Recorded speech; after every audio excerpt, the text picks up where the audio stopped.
Disney, forever on fire. ಸಚಿವ ನಾಗೇಂದ್ರ 7 ತಾಸಾಯಿತು ಇಲ್ಲಿಯವರೆಗೆ ಇಡಿ ತನಿಖೆಗೆ ಒಳಪಟ್ಟಿದ್ದಾರೆ. ಇಡಿ ಡ್ರಿಲ್ ಮಾಡ್ತಾ ಇದೆ. ಆದರೆ ಇಲ್ಲಿವರೆಗೂ ಕೂಡ ಅಪ್ಡೇಟ್ ಸಿಗ್ತಾ ಇಲ್ಲ. 7 ಅವರ್ಸ್ ಅಂದರೆ 7 ಗಂಟೆಗಳ ಕಾಲ ವಿಚಾರಣೆಗೊಳಪಡಿಸಿದೆ ಜಾರಿ ನಿರ್ದೇಶನಾಲಯ. ಆದರೆ ಇದು ವಿಚಾರಣೆನಾ ಅಥವಾ ವಿವರಣೆನಾ ಅಥವಾ ಬಂಧನನಾ ಇನ್ನೂ ಕೂಡ ಅಫಿಷಿಯಲ್ ಆಗಿ ಅರೆಸ್ಟ್ ತೋರಿಸಿಲ್ಲ. ಕೋರ್ಟ್ಗೂ ಕೂಡ ಹಾಜರುಪಡಿಸಿಲ್ಲ. ನಾಗೇಂದ್ರ ಅವರನ್ನು ಅರೆಸ್ಟ್ ಮಾಡ್ತಾರಾ ಅಥವಾ ಇಲ್ಲ ಬಿಟ್ಟು ಕಳಿಸ್ತಾರಾ?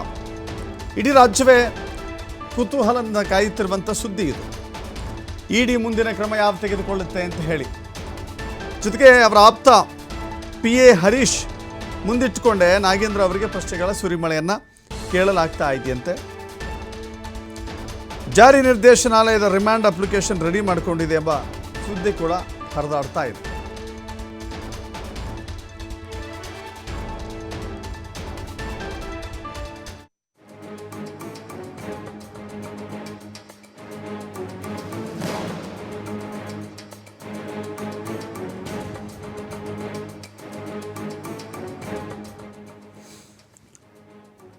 ಸಿದ್ದರಾಮಯ್ಯ ಸಂಪುಟದಲ್ಲಿ ಮೊದಲ ವಿಕೆಟ್ ಪತನ, ಅಂದರೆ ಹಗರಣದ ಕಾರಣಕ್ಕಾಗಿ ಮೊದಲ ವಿಕೆಟ್ ಪತನವಾಗಿದ್ದು ಬಿ ನಾಗೇಂದ್ರ ಅವರ ಮಂತ್ರಿಗಿರಿ.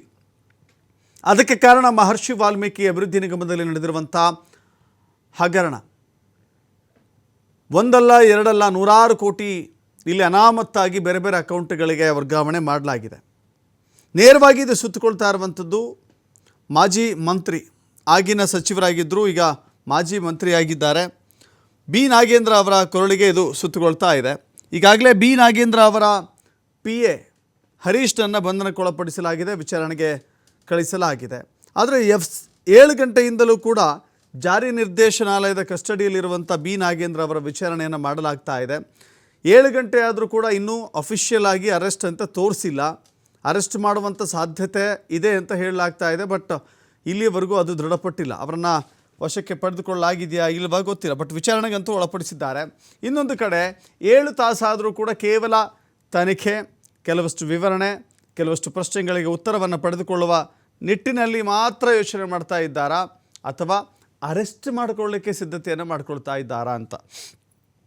ಎಲ್ಲೊಂದು ಕಡೆ ರಿಮ್ಯಾಂಡ್ ಅಪ್ಲಿಕೇಶನ್ಗೆ ರೆಡಿ ಮಾಡಿಕೊಂಡಿದೆ ಎನ್ನುವ ಸುದ್ದಿ ಕೂಡ ಇದೆ. ಅಂದರೆ ಕಸ್ಟಡಿಗೆ ಬೇಕಾದಂಥ ಪ್ರಕ್ರಿಯೆಗಳನ್ನು ಜಾರಿ ನಿರ್ದೇಶನಾಲಯ ಮಾಡ್ತಾ ಇದೆ ಅಂತ ಹೇಳಿ. ಹೀಗಾಗಿ ಜಾರಿ ನಿರ್ದೇಶನಾಲಯದಲ್ಲಿ ಏನೆಲ್ಲ ನಡೀತಾ ಇದೆ ಅನ್ನೋದು ಭಾರಿ ಕುತೂಹಲ ಕೆರಳಿಸ್ತಾ ಇದೆ. ಅರೆಸ್ಟ್ ಮಾಡೋದಾಗಿದ್ದರೆ ಇಷ್ಟೊತ್ತಿಗಾಗಲೇ ಅರೆಸ್ಟ್ ಆಗಿ ಬಿಡಬೇಕಾಗಿತ್ತಾ? ಇಷ್ಟೊತ್ತಿಗಾಗಲೇ ಅರೆಸ್ಟ್ ತೋರಿಸ್ಬಿಡ್ತಿದ್ರಾ?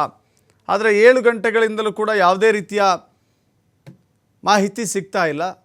ಆದರೆ ಈ 7 ತಾಸುಗಳ ನಂತರದಲ್ಲಾದರೂ ಕೂಡ ಎಲ್ಲೋ ಒಂದು ಕಡೆ ಸಣ್ಣ ಮಾಹಿತಿ, ಅಂದರೆ ರಿಮ್ಯಾಂಡ್ ಅಪ್ಲಿಕೇಶನ್ ರೆಡಿ ಮಾಡ್ಕೊಳ್ತಾ ಇದ್ದಾರೆ ಅಂದರೆ ಬಹುತೇಕ ಬಂಧನ ಫಿಕ್ಸ್ ಅನ್ನೋದು ಅಲ್ಲಿರುವ ಮೂಲಗಳು ಹೇಳ್ತಾ ಇರುವಂಥ ಮಾಹಿತಿ.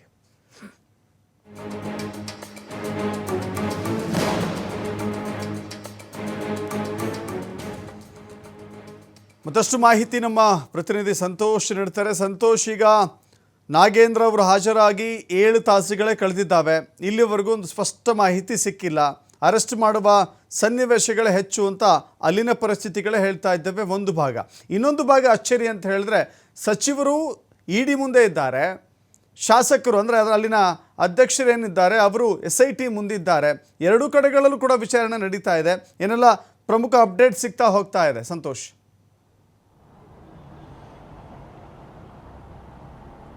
ದಶರಥ್, ಪ್ರಮುಖವಾಗಿ 2 ತನಿಖಾ ಸಂಸ್ಥೆಗಳು ಒಂದೇ ಪ್ರಕರಣನ ಇನ್ವೆಸ್ಟಿಗೇಷನ್ ಮಾಡ್ತಾ ಇರುವಂಥದ್ದು ಒಂದು ಕಡೆ. ಮತ್ತೊಂದು ಕಡೆ ಏನಂತ ಹೇಳಿದ್ರೆ, ಈಗಾಗಲೇ ನಾಗೇಂದ್ರ ಅವ್ರನ್ನ ಬೆಳಗ್ಗಿನ ಇಡಿ ಅಧಿಕಾರಿಗಳು ವಶಕ್ಕೆ ಪಡ್ಕೊಂಡ್ಬಂದು ವಿಚಾರಣೆಯನ್ನು ಆರಂಭ ಮಾಡಿರುವಂಥದ್ದು. ವಿಚಾರಣೆ ನಡೆಸ್ತಾ ಸತತ 7 ಗಂಟೆಗಳ ಕಾಲಕ್ಕೂ ಕೂಡ ಹೆಚ್ಚು ಕಾಲ ವಿಚಾರಣೆ ನಡೆಸಿರುವಂಥದ್ದು. ಸೊ ಸಂಜೆ ವೇಳೆಗೆ ಅವ್ರನ್ನ ಇಲ್ಲಿಂದ ಹೊರಗೆ ಕರ್ಕೊಂಡು ಹೋಗಲಾಗುತ್ತೆ ಅನ್ನೋ ಮಾಹಿತಿಗಳಿತ್ತು. ಆದರೆ ಇದುವರೆಗೂ ಎಲ್ಲೂ ಕೂಡ ಅವ್ರನ್ನ ಹೊರಗೆ ಕರ್ಕೊಂಡ್ಬಂದಿದ್ದಾಗಲಿ ಏನು ಇಲ್ಲಿ ಯಾವುದೇ ಮಾಹಿತಿಯನ್ನು ಇಡಿ ಅಧಿಕಾರಿಗಳು ಬಿಟ್ಕೊಡ್ತಾ ಇಲ್ಲ. ಬಿಕಾಸ್ ಆಫ್ ಪ್ರಕರಣದ ಗೌಪ್ಯತೆಯನ್ನು ಇಟ್ಕೊಳ್ಳೋ ಹಿನ್ನೆಲೆಯಲ್ಲಿ ಅವರು ಎಲ್ಲೂ ಕೂಡ ಬಿಟ್ಕೊಡ್ತಿಲ್ಲ. ಮತ್ತು ಇಡೀ ಅವರ ಕಚೇರಿ ಏನಿದೆ ಅದರಲ್ಲಿ ಇಲ್ಲಿ ಸ್ಥಳೀಯ ಪೊಲೀಸ್ಗೂ ಕೂಡ ಅವರು ಮಾಹಿತಿ ಕೊಡಲ್ಲ. ತಮ್ಮದೇ ಸಿಬ್ಬಂದಿಯನ್ನು ಇಟ್ಕೊಂಡು ಕೆಲಸ ಮಾಡುವಂಥದ್ದು. ಸೊ ಇದೀಗ ಅವ್ರನ್ನ ಇಲ್ಲಿಂದ ಏರ್ಪೋರ್ಟ್ ಕಡೆಗೆ ಕರ್ಕೊಂಡು ಹೋಗ್ತಾರೆ ಅನ್ನೋ ಮಾಹಿತಿ ಕೂಡ ಇತ್ತು. ಅದರ ಜೊತೆಗೆ ಒಂದು ವೇಳೆ ಅವಶ್ಯಕತೆ ಬಿದ್ದಿದ್ದೆ ಆದಲ್ಲಿ ಇವತ್ತು ಅವ್ರನ್ನ ಬಂಧನವನ್ನು ಮಾಡ್ಬೋದು 4 ಗಂಟೆಯ ನಂತರನೂ ಕೂಡ ಮಾಹಿತಿಯೂ ಇತ್ತು. ಆದರೆ ಇನ್ನೂ ಅದ್ರ ಬಗ್ಗೆ ಸ್ಪಷ್ಟತೆ ಇಲ್ಲ. ಅವ್ರನ್ನ ಬಂಧನವನ್ನು ಮಾಡಬೇಕಂದ್ರೆ ಅದಕ್ಕೆ ಸೂಕ್ತವಾದ ಸಾಕ್ಷ್ಯಾಧಾರಗಳು ಬೇಕಾಗುತ್ತೆ. ಅದನ್ನು ಕಲೆ ಹಾಕೊಂಡು ಈಗಾಗಲೇ ಅದಕ್ಕೆ ರಿಮ್ಯಾಂಡ್ ಅಪ್ಲಿಕೇಶನ್ ಕೂಡ ಸಿದ್ಧತೆಯನ್ನು ಮಾಡ್ಕೊಳ್ತಾರೆ ಅನ್ನೋ ಮೂಲಗಳ ಮಾಹಿತಿ ಇರುವಂಥದ್ದು. ಆದರೆ ಅವರ ಬಂಧನದ ಬಗ್ಗೆ ಇನ್ನೂ ಸ್ಪಷ್ಟ ಇಲ್ಲ. ಆದರೆ ಇನ್ನೂ ಇಡಿ ವಶದಲ್ಲೇ ಮಾಜಿ ಸಚಿವ ನಾಗೇಂದ್ರ ಇರುವಂಥದ್ದು.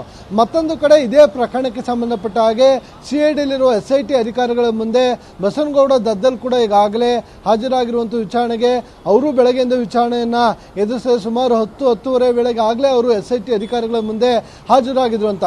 ಅಂದರೆ ಅವರು ಗೊಂದಲದಲ್ಲಿರುವಂಥದ್ದು. ಯಾಕಂತ ಹೇಳಿದ್ರೆ ಈಗಾಗಲೇ ನಿನ್ನೆ ಇಡಿ ಅಧಿಕಾರಿಗಳು ದಾಳಿಯನ್ನು ನಡೆಸಿದ್ರು. ಅದಕ್ಕೆ ಮೊದಲು SIT ಅಧಿಕಾರಿಗಳು ಇವ್ರನ್ನ ವಿಚಾರಣೆ ನಡೆಸಿ ನೋಟಿಸನ್ನು ಕೊಟ್ಟಿದ್ರು. ಅಂದರೆ ಮತ್ತೆ ವಿಚಾರಣೆಗೆ ಬರಬೇಕು ಅಂತೇಳಿ ಸೂಚನೆಗಳನ್ನು ಕೊಟ್ಟಿದ್ರು. ಸೊ ಇದರ ಮಧ್ಯೆ ಇಡಿ ಅಧಿಕಾರಿಗಳು ಮಾಜಿ ಸಚಿವ ನಾಗೇಂದ್ರ ಅವ್ರನ್ನ ವಶಕ್ಕೆ ಪಡ್ಕೊಂಡಿರುವಂಥದ್ದು ದದ್ದಲ್ಗೂ ಶಾಕ್ ಆಗಿರುವಂಥದ್ದು. ಇದ್ರ ಕಡೆ ಏನು ನಾಗೇಂದ್ರ ಅವರು ಕೂಡ ಶಾಕ್ ಆಗಿರುವಂಥದ್ದು. ಸೊ ಇದರ ಬೆನ್ನಲ್ಲೇ ಇವತ್ತು ನೇರವಾಗಿ SIT ಅಧಿಕಾರಿಗಳ ಮುಂದೆ ದದ್ದಲ್ ಅವರು ಹಾಜರಾಗಿರುವಂಥದ್ದು. ಬೆಳಗ್ಗೆಯಿಂದನೂ ಕೂಡ ವಿಚಾರಣೆ ನಡೀತಾ ಇದೆ ಅವ್ರದ್ದು ಕೂಡ. ಸೊ ಇಲ್ಲೆಲ್ಲೋ ಒಂದು ಕಡೆ ಅವಶ್ಯಕತೆ ಬಿದ್ದಲ್ಲಿ SIT ಅಧಿಕಾರಿಗಳೇ ದದ್ದಲ್ ಅವ್ರನ್ನ ಬಂಧನ ಮಾಡಬಹುದಾ ಅನ್ನೋದು ಒಂದು ಕಡೆ ಮಾಹಿತಿ. ಆದರೆ ಇದುವರೆಗೂ ಇರುವ ಮಾಹಿತಿ, ಮೂಲಗಳ ಮಾಹಿತಿಯ ಪ್ರಕಾರ ವಿಚಾರಣೆ ಮಾಡಿ ಅವರನ್ನ ಬಿಟ್ಟು ಕಳಿಸ್ತಾರೆ ಅನ್ನೋ ಮಾಹಿತಿ ಇರುವಂಥದ್ದು. ಒಂದು ವೇಳೆ ಹಾಗೆ ವಿಚಾರಣೆಯನ್ನು ನಡೆಸಿ ಬಸವನಗೌಡ ದದ್ದಲ್ನ ಬಿಟ್ಟು ಕಳಿಸಿದ್ರೆ ತಕ್ಷಣ ಇಡಿ ಅಧಿಕಾರಿಗಳು ಅವ್ರನ್ನ ವಶಕ್ಕೆ ಪಡ್ಕೊಳ್ಬೋದು, ಇಲ್ಲಾಂದ್ರೆ ಹೋಗಿ ಕರ್ಕೊಂಡ್ಬರ್ಬೋದು. ಯಾಕಂದ್ರೆ ಅವ್ರಿಗೂ ಕೂಡ ವಿಚಾರಣೆಗೆ ಹಾಜರಾಗುವಂತೆ ಸೂಚನೆಗಳನ್ನು ಕೊಡಲಾಗಿತ್ತು ಅನ್ನೋ ಮಾಹಿತಿ ಇರುವಂಥದ್ದು. ಯಾವಾಗ ಇವರು SIT ಇಂದ ಹೊರಬರೋದನ್ನೇ ಇಡಿ ಅಧಿಕಾರಿಗಳು ಕೂಡ ಮಾನಿಟರಿಂಗ್ ಮಾಡ್ತಾ ಇರುವಂಥದ್ದು. ಏನೇ ಇಡಿ ಅಧಿಕಾರಿಗಳ ವಿಚಾರಣೆ ನಂತರ, ದಾಳಿ ವಿಚಾರಣೆ ನಂತರ ಸೊ ಇವರು ಮನೆಯಲ್ಲಿದ್ರು, ಅಲ್ಲಿಂದ ರಾಯಚೂರು ಕಡೆಗೆ ಹೋಗ್ತಾರೆ ಅನ್ನೋ ಮಾಹಿತಿ ಇತ್ತು. ಆದರೆ ಏಕಾಏಕಿಯಾಗಿ CID ಕಚೇರಿಗೆ ಬಂದಿದ್ರು, SIT ಅಧಿಕಾರಿಗಳ ಮುಂದೆ ಹಾಜರಾಗಿದ್ರು. ಸೊ ಇಡಿ ಅಧಿಕಾರಿಗಳು ಕೂಡ ಇವರ ಚಲನವಲನಗಳನ್ನು ಗಮನಿಸ್ತಾ ಇದ್ರು. ಇಂದು ಈ SIT ಅಧಿಕಾರಿಗಳು ವಿಚಾರಣೆಯನ್ನು ನಡೆಸಿ ಅವರನ್ನ ಕಳಿಸ್ಕೊಟ್ರೆ ಸೊ ತಕ್ಷಣ ಇಡಿ ಅಧಿಕಾರಿಗಳು ವಶಕ್ಕೆ ತೆಗೆದುಕೊಳ್ಬೋದು. ಯಾಕಂತ ಹೇಳಿದ್ರೆ ಇದೇ ಪ್ರಕರಣಕ್ಕೆ ಸಂಬಂಧಪಟ್ಟ ಹಾಗೆ ಅವ್ರಿಗೂ ಕೂಡ ವಿಚಾರಣೆಯನ್ನು ಮಾಡಬೇಕು. ಮಾಜಿ ಸಚಿವರ ಜೊತೆಗಿರುವಂಥದ್ದು ಅವರ ಏನು ದದ್ದಲ್ ಅವರ ಆಪ್ತ ಸಹಾಯಕನ ಏನು 55 ಲಕ್ಷ ಪಂಪಣ್ಣ ಅವರು ಬಂದಿದೆ, ಆ ಹಣಕ್ಕೆ ಸಂಬಂಧಪಟ್ಟ ಹಾಗೆ ಅದ್ರ ಜೊತೆಗೆ ಇಡೀ ನಿಗಮದಲ್ಲಿ ಆಗಿರುವಂಥ ಹಗರಣದ ಬಗ್ಗೆ ಒಬ್ಬರು ಅಧ್ಯಕ್ಷರಾಗಿ ನಿಮಗೆ ಸಂಪೂರ್ಣ ಮಾಹಿತಿ ಇರಲಿಲ್ವಾ? ಅದ್ರ ಜೊತೆಗೆ ಪರಶುರಾಮ್ ಇರ್ಬೋದು, ಪದ್ಮರಾಜ್ ಇರ್ಬೋದು, ಇವರಿಬ್ಬರ ನಡುವಿನ ಸಂಭಾಷಣೆ ಆಡಿಯೋ ಮತ್ತು ವಿಡಿಯೋ ಕ್ಲಿಪ್ಗಳು ಯಾವಾಗ ವೈರಲ್ ಆಯಿತು ಅದರಲ್ಲಿ ಎಲ್ಲೋ ಒಂದು ಕಡೆ ಅಧ್ಯಕ್ಷರ ಪಾಲು ಕೂಡ ಇದೆ ಅನ್ನೋದು ಕೂಡ ಪೊಲೀಸರ ಸಸ್ಪೆಕ್ಟ್ ಇತ್ತು. ಈ ಕಾರಣಕ್ಕಾಗಿ ಅವ್ರನ್ನ ವಿಚಾರಣೆಗೆ ಹಾಜರಾಗಲಿಕ್ಕೆ ಸೂಚನೆಗಳನ್ನು ಕೊಟ್ಟಿದ್ರು. ಅದಷ್ಟೇ ಅಲ್ಲದೆ ಇವರು ಇಡೀ ನಿಗಮದ ಅಧ್ಯಕ್ಷ, ಒಬ್ಬರ ಅಧ್ಯಕ್ಷರಿಗೆ ಅಲ್ಲಾಗುವಂಥ ಕೋಟ್ಯಾಂತರ ರೂಪಾಯಿ ಹಗರಣದ ಬಗ್ಗೆ ಮಾಹಿತಿ ಇರೋದಿಲ್ವ ಅನ್ನೋದು ಈಗ ಪ್ರಶ್ನೆ ಇರುವಂಥದ್ದು. ಈ ಕಾರಣಕ್ಕಾಗಿ ಅವ್ರನ್ನ SIT ಅಧಿಕಾರಿಗಳು ವಿಚಾರಣೆ ನಡೆಸ್ತಾ ಇದ್ದಾರೆ. 5 ಗಂಟೆ ನಂತರ ಅವ್ರನ್ನ ವಿಚಾರಣೆಯನ್ನು ಮುಗಿಸಿ ಕಳಿಸಲಾಗುತ್ತೆ ಅಂತ ಮೂಲಗಳ ಮಾಹಿತಿ ಇರುವಂಥದ್ದು. ಹಾಗೆ ಹೊರ ಬಂದಿದ್ದೆ ಆದಲ್ಲಿ ಇಡಿ ಅಧಿಕಾರಿಗಳು ಬಸವನಗೌಡ ದದ್ದಲನ್ನು ಕೂಡ ವಶಕ್ಕೆ ಪಡ್ಕೊಳ್ತಾರೆ. ಇವತ್ತು ಬೆಳಗ್ಗೆಯಿಂದ ಸಂಜೆವರೆಗೂ ನಾಗೇಂದ್ರ ವಿಚಾರಣೆ ಆಗಿದೆ. ಬಸವನಗೌಡ ದದ್ದಲ್ನ ತೆಗೆದುಕೊಂಡ್ರೆ ಇವರೇನಾದರೂ ವಶಕ್ಕೆ ದೊಡ್ಡ ಮಟ್ಟದ ಡೆವಲಪ್ಮೆಂಟ್ ಆದರೂ ಕೂಡ ನಾವು ಆಶ್ಚರ್ಯವನ್ನು ಪಡಬೇಕಾಗಿಲ್ಲ. ಇಡಿ ಅಧಿಕಾರಿಗಳು ಅವ್ರನ್ನ ವಿಚಾರಣೆ ಮಾಡಿದ ತಕ್ಷಣ ಬಂಧನ ಮಾಡಬೇಕು ಅಂತ ಇಲ್ಲ. ಯಾಕೆಂದರೆ ಅವರ ಪ್ರೋಸೆಸ್ಸೇ ಬೇರೆ ರೀತಿ ಇರುತ್ತೆ. ವಿಚಾರಣೆಗೆ ಕರೀತಾರೆ, 2ರಿಂದ 3 ಬಾರಿ ಈ ರೀತಿಯಾಗಿ ಅವ್ರಿಗೂ ವಿಚಾರಣೆ ನಡೆಸುವಂಥದ್ದು. ಇದಾದ ನಂತರ ಅವಶ್ಯಕತೆ ಬಿದ್ದಲ್ಲಿ ಇಡಿ ಕಚೇರಿಯಲ್ಲೇ ಇದ್ದಾಗ ಅವ್ರನ್ನ ನೇರವಾಗಿ ಬಂಧಿಸ್ತಾರೆ. ಬಂಧಿಸಿ ಕೋರ್ಟ್ಗೆ ಪ್ರೊಡ್ಯೂಸ್ ಮಾಡಿ ವಶಕ್ಕೆ ಪಡ್ಕೊಳ್ಳುವಂಥದ್ದು. ಯಾವುದೇ ಕ್ಷಣದಲ್ಲೂ ಬೇಕಾದರೂ ಇವರಿಬ್ಬರನ್ನ ಬಂಧನವನ್ನು ಮಾಡಬಹುದು ಅನ್ನೋದು ಇಬ್ಬರಿಗೂ ಕೂಡ ಭೀತಿ ಇರುವಂಥದ್ದು. ಅದಕ್ಕೆ ಬೇಕಾಗಿರುವ ತಯಾರಿಯನ್ನು ಕೂಡ ಇಡಿ ಅಧಿಕಾರಿಗಳು ಮಾಡ್ಕೊಳ್ತಾ ಇರುವಂಥದ್ದು. ದಶರಥ್, ಥ್ಯಾಂಕ್ ಯು ಸಂತೋಷ್ ನಿಮ್ಮೆಲ್ಲ ಮಾಹಿತಿಗೆ.